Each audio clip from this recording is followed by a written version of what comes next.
So yun, so mag-ano po tayo ngayon. So mag-activate tayo ng expired Microsoft Office. So yan. Skip for now. So check natin kung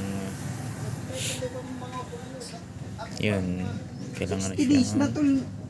Yata di pa ako maka-exchange. So yan, so expired na siya guys. So kailangan natin i-activate. So una gawin natin, punta lang tayo dito sa virus and threat protection. Yan sa blue na yan. Then turn off natin yung antivirus. Pagka turn off natin yung other antivirus, kung meron pa, disable nyo rin.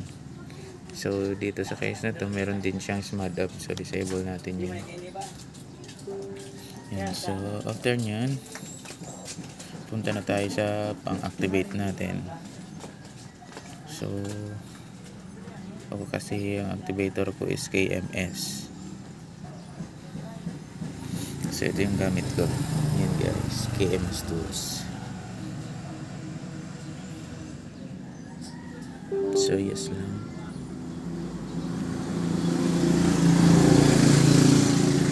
Then itong Office 2019 install. Punta tayo sa utilities and settings, Office Retail VM.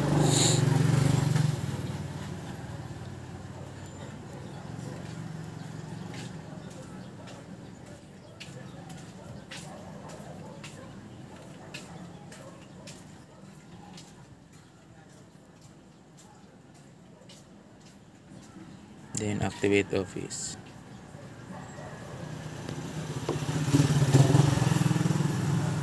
So yun, product activation successful. Yan. So yun, try na natin. Magana na yung Microsoft Word. Yun, wala na yung warning account. As you can see, yan na, activated na siya. Yan, pwede na siya maka-encode. Yan lang guys.